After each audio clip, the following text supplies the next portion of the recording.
In a bold and controversial move, the Senegalese government has reportedly implemented a policy prohibiting Lebanese women from giving birth within its borders.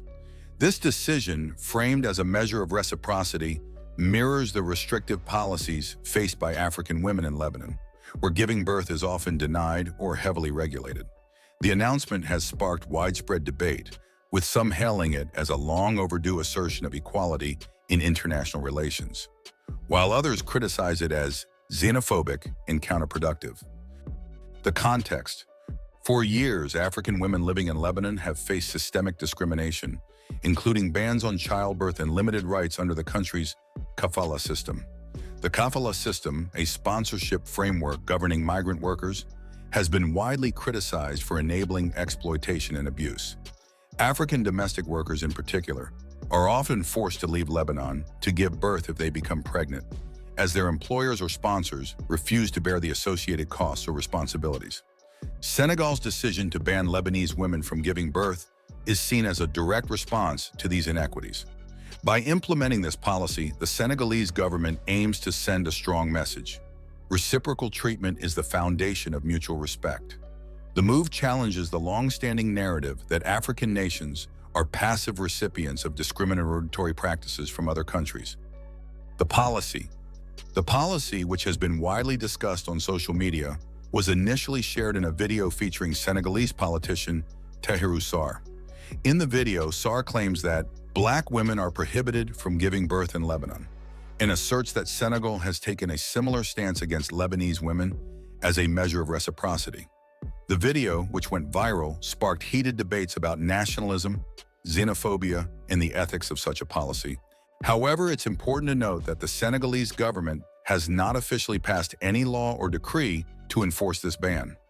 No such legislation exists in Senegal's parliamentary archives, and the Association of Senegalese Jurists has confirmed that women, whether Senegalese or foreign, retain the freedom to give birth in hospitals or clinics of their choice. The reaction: the announcement has elicited mixed reactions both within Senegal and internationally. Supporters of the policy argue that it is a necessary step to address the double standards faced by African women abroad. They view it as a form of resistance against the systemic exploitation of African resources and labor by foreign powers. On the other hand, critics have condemned the policy as xenophobic and harmful to social cohesion. They argue that such measures risk alienating foreign communities in Senegal and could have negative repercussions for Senegalese citizens living abroad. Additionally, some have pointed out that the policy, if enforced, could undermine Senegal's reputation as a tolerant and inclusive nation. The broader implications: the controversy surrounding Senegal's alleged ban highlights a broader issue: the exploitation of African resources and labor by foreign powers. For decades, African nations have been at the receiving end of discriminatory practices, with little to no reciprocity. Senegal's move, whether symbolic or substantive, challenges this narrative and asserts that African nations will no longer tolerate being treated as less than equal on the global stage. However, the policy also raises questions about the effectiveness of such measures. While it may serve as a symbolic gesture, it does little to address the root causes of inequality and exploitation. Instead of fostering mutual respect, it risks perpetuating a cycle of retaliation and division. The role of social media: the controversy gained traction largely due to social media, where the video featuring Tahirou Sarr was widely shared and discussed. Platforms like Facebook, TikTok, and X, formerly Twitter, became battlegrounds for heated debates, with users expressing both support and condemnation for the policy. The virality of the video underscores the power of social media in shaping public opinion and influencing political discourse. However, the rapid spread of misinformation on social media also poses a challenge. Many users took the video at face value, assuming that the policy had already been implemented. This highlights the need for greater media literacy and responsible reporting to ensure that accurate information reaches the public. The way forward: while Senegal's alleged ban on Lebanese women giving birth has sparked important conversations about equality and reciprocity, it also underscores the need for constructive dialogue and collaboration. Rather than resorting to retaliatory measures, African nations and their international partners should work together to address the root causes of inequality and exploitation. One potential solution is to strengthen international agreements and frameworks that protect the rights of migrant workers and ensure fair treatment for all. By fostering mutual respect and cooperation, nations can move towards a more equitable and just global order. The ethical dilemma. At the heart of this controversy lies an ethical dilemma. How should nations respond to discriminatory practices without compromising their own values? While Senegal's alleged ban may be seen as a form of justice, it also raises questions about the morality of treating individuals as pawns in a geopolitical game.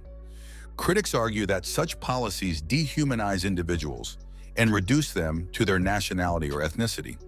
Instead of addressing the systemic issues that lead to inequality, they risk perpetuating stereotypes and deepening divisions.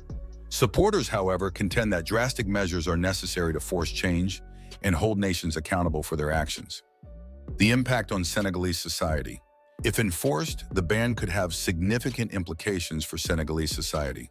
Lebanon and Senegal have a long history of cultural and economic exchange, with many Lebanese families residing in Senegal for generations.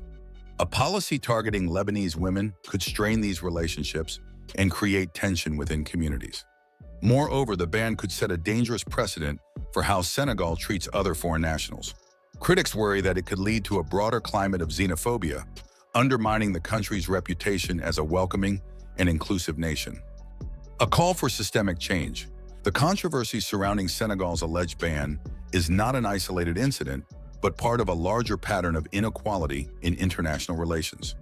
For too long, African nations have been marginalized and exploited by wealthier countries, with little recourse or accountability. To address this imbalance, systemic change is needed. This includes reforming international labor laws, strengthening protections for migrant workers, and promoting fair trade practices.